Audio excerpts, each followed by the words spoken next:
everyone, my name is Ashley Weaver and I'll be presenting my final project for our Preventing Child Abuse and Neglect class.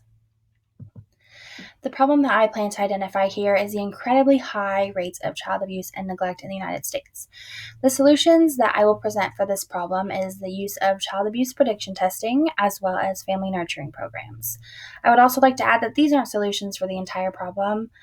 These are just solutions to help kind of lower the rates of child abuse and neglect that we're seeing. I hope that someday we can completely eliminate the problem, but I'm not sure that will ever happen. Right now I work at my local courthouse in the circuit clerk's office, so I deal a lot with juvenile cases, I would say almost daily. These include child abuse, child neglect, as well as delinquency. So I knew that the rates of abuse and neglect were pretty bad before starting this class, but I had never done much research to see how bad they were. This class and this assignment particularly has opened my eyes greatly to how bad the children in our country are being treated. Over the 2019 fiscal year, Missouri Children's Division reports that they received 137,817 hotline calls, which has resulted in investigations or assessments involving 89,738 children. 40.2% of those of the assessments were concluded with no concerns for the children's safety, which is good. 40.9% of the assessments addressed the concerns and eventually concluded that the children were safe.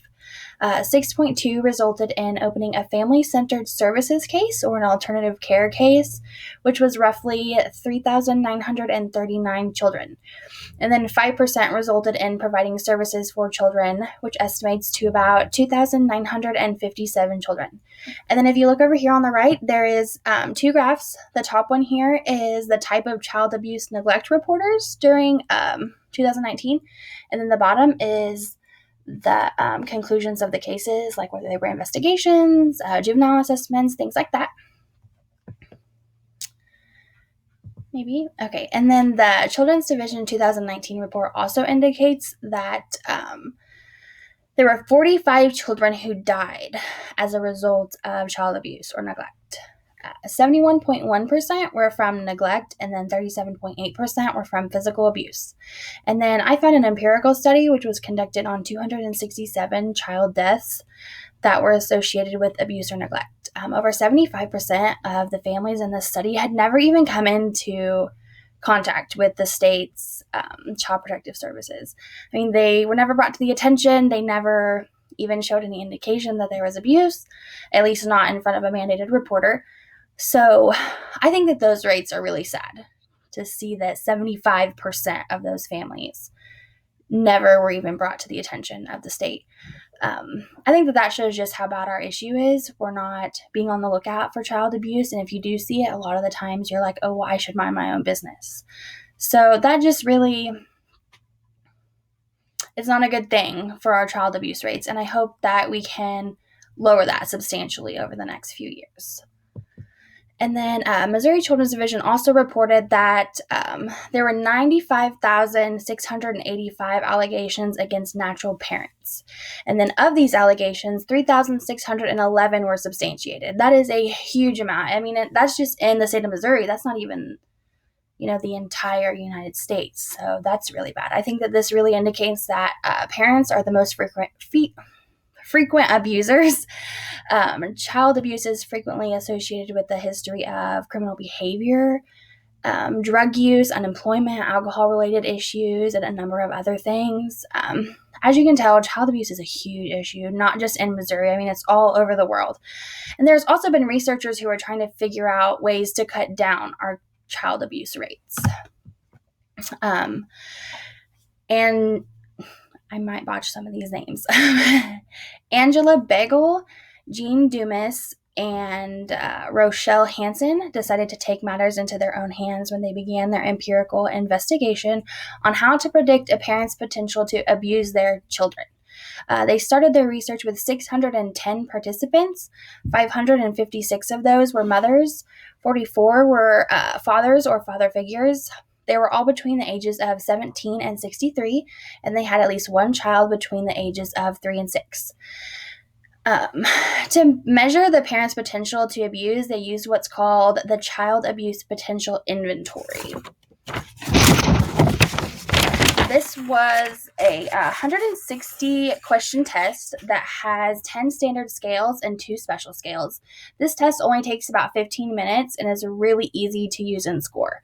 The questions are all agree or disagree, and are usually in a paper format. This here is a list of everything that the CPA inventory looks at. I'm not going to bore you with reading the entire list, but some of the examples are whether or not the parent was abused as a child, what the age, physical health, and disruptive behaviors are of the children, and then the parent-child interactions. The physical health of a child can make a humongous impact on whether or not they get abused and if the abuse ever gets reported. Disabled children rarely ever report the abuse, and they become really easy targets because, well, depending on the severity of their disability. I mean, if they can't talk or they can't move, they can't defend themselves or they can't speak out and say what's going on with them. So it's really, I guess, the people of the household or those around them that are responsible to report that and to look for that. So hopefully that if they're disabled, they are going to doctor's visits and stuff where their doctors can pay close attention to the things, the indicators, bruises, things like that. But this test has done a really great job trying to predict potential abuse. But what about the current abusers? I mean, what about, the ones who are already abusing children? These are just predicting of those who might. I mean, just because they score high on the CPA inventory doesn't necessarily mean that they will abuse their child. So what can we do to stop them from continuing their abuse habits, those that are already abusing? Vincent Paluski, once again, I might botch these, Pat Crum, Rosalind Bliss, and Stephen Bavalik conducted a study that measured parental attitudes and knowledge before and after parents completed a family nurturing program. The participants of this study were those that had already abused their children. They started with 781 parents and put them into groups of 5 to 30 participants. Then they conducted the CPA inventory from the last study that we talked about, trying to determine their potential abuse rate. And then after that was done, they also used a revised version of the Adult Adolescent Parenting Inventory. This is a test that is administered to determine a parent's knowledge, attitudes, and history about children as well as child abuse. They would test each participant twice, one before they began the family nurturing program and then once again after. The nurturing programs consist of different parenting classes that focus on how to care for a child, what is expected of them as a parent, how to cope with the stresses of being a parent. We can, anybody who's been around a child can know that can be stressful, and then other related topics. This research showed a significant improvement in the parents by the end of the study. It was actually reported that the parents with the highest risk of abuse had the highest improvement rates. I think that this study provides us with hope that these abusers can change and that we're starting to make a difference in some of these children's lives. I think that this study really shows that if we put in the right effort, that maybe we can change the abusers, because sometimes you don't always know if they're going to abuse. You just find out afterwards. You find out in the paper when, they get charged with the child abuse and stuff like that. So I think that this is probably going to be the most effective way to cut down on our child abuse, is to sadly get it after it happens, because there's never a way, unless you go through and you test every person and see if they have a potential risk to abuse, and then what are you supposed to do then? Are you going to say, no, you can't have kids because you are on this list? Because, some kids, a lot of the time, if you were abused as a child, you have issues there where you may abuse your own. There's been research saying that if you were abused, then chances are you're going to abuse your own kid. Well, that's not always true. So you can't really determine that, I guess, without something happening to be sure, I guess. So this leads me to my conclusion.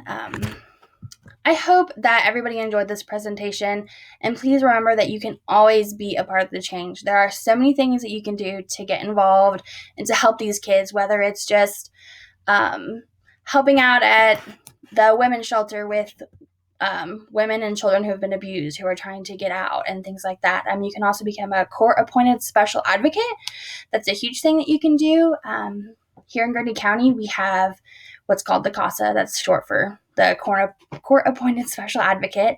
It's just volunteer work. You don't get paid or anything like that, but you go to our third circuit. We have, I think it's 4 or 5 counties in the third circuit. So you would be assigned to different cases like child protection orders and things like that.